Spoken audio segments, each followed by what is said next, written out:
take over, or this was the game? What the game gave you?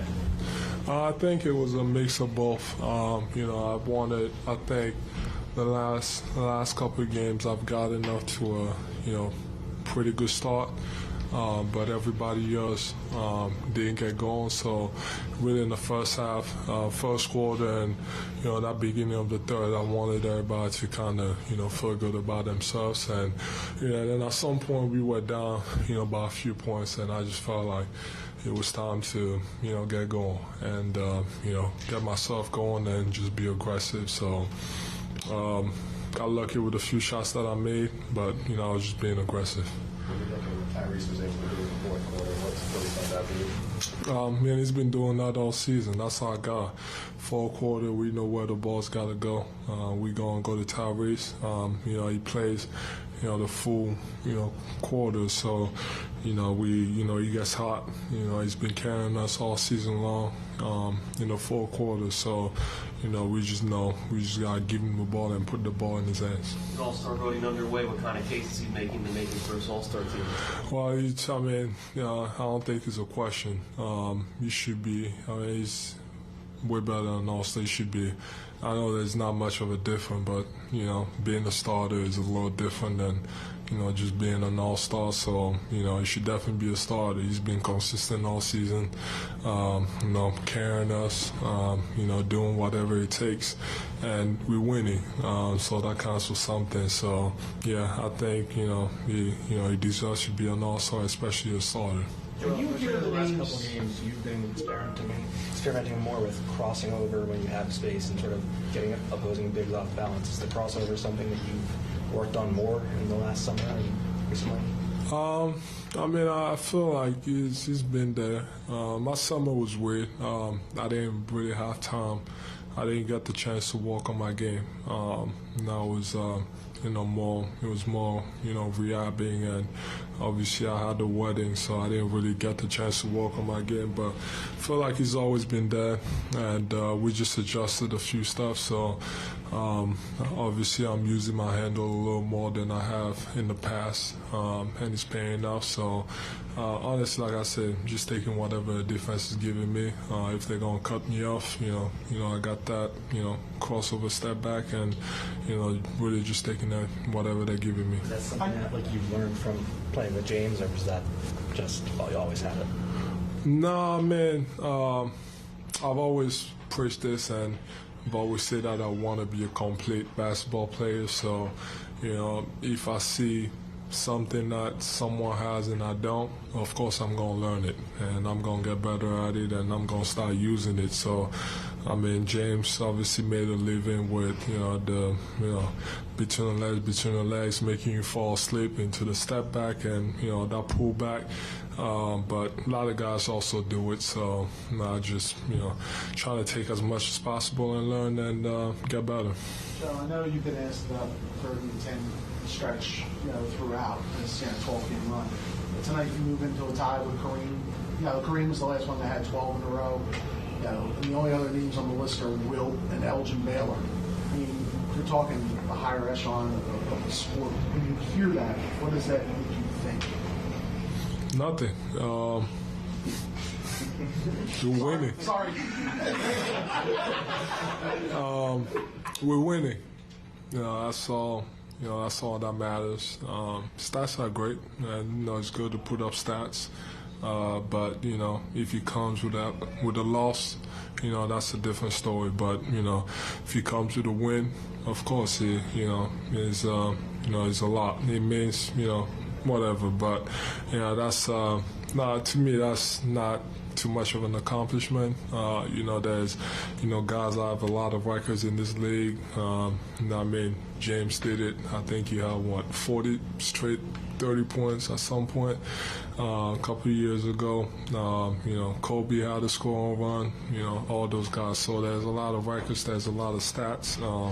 And they're gonna be hard to break. So all you worried about, like tonight, like I said, I felt like I played within the offense, and I didn't, force anything. I took whatever that was given to me, and I also, one thing that I've been trying to figure out is, when to be aggressive. When to let, my teammates do their thing, and when to also pick it up and be aggressive and take over. I think you've been 17 to 17 from the line before you missed that last one. What was your reaction when you missed that would have given you 50? And do you owe Paul Reed anything for grabbing that rebound? I missed it on purpose. I guess I wasn't, the lights were too bright. So that's why, too much pressure on it to get the 50 piece. The lights were too bright. So it's gonna, P. Reed made a great play, obviously, and I decided to, stat pad and, take the last shot to get the 50s. That's all that happened. Kind of a tough start shooting the ball. Just opened the game, I guess. What opened up for you after that? Like, what allowed you to bounce back after? Yeah, I think at one point I was 1 for 6, 1 for 7. I just think, I just looked at it, missed a few easy ones. I missed, the ball slipped out of my hand again, on the Kelly pass. And then I got fouled, hit on the head, and then the, end man, also fouled me. That's another shot attempt, so could have been different. So I wasn't really tripping about it. I just, knew, with the bigs being in foul trouble, that kind of gave me a lot of space to just, whether it's to attack or, get to whatever jump shot that I wanted to. I just took advantage of it. You've had a lot of these, 40, now 50-point games in your career. Is there a point that you just know, like, this is going to be one of those games, or was there that tonight, or does it? You have to figure it out. With the start, it didn't feel like it. With the way I started, I thought I was going to shoot, 2 for 30 with the way I started. But, like I said, it goes, I'm still learning, still getting better at it. Tonight was a great step towards it as far as, just knowing when to be aggressive and when to take over and what to do when the time comes.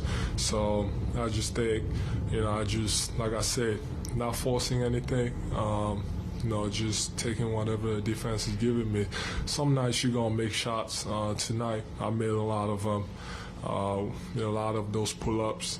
Some nights I'm going to miss it, and it's, that's also fun.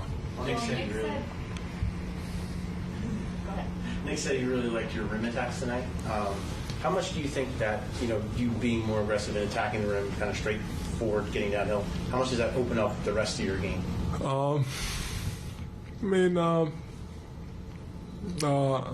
know. I think he helps when you're being aggressive and you're going down there and you're dunking the ball.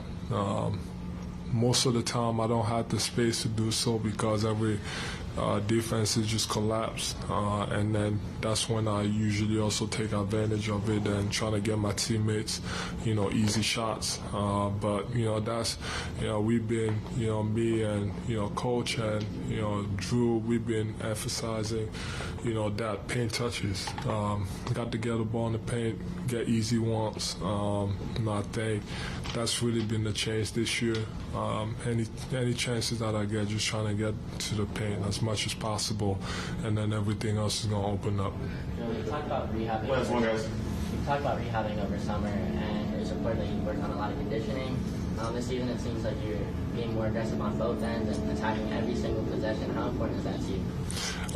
I didn't work on my conditioning. I got fatter, so I'm heavier than I was last year. But I'm just pushing myself more, understanding that every possession matters. It doesn't matter. I don't, shouldn't have to wait until the playoffs in the regular season. Obviously, with my body, sometimes it doesn't allow you to do that. But, just trying my best, offensively, defensively. What I've been most excited about is, the defensive end. I felt like I haven't really taken any, plays off. I've been going as hard as possible. and defensively, we've been doing pretty good. I think we're top 5, so I'm happy about that. Thanks, Joe.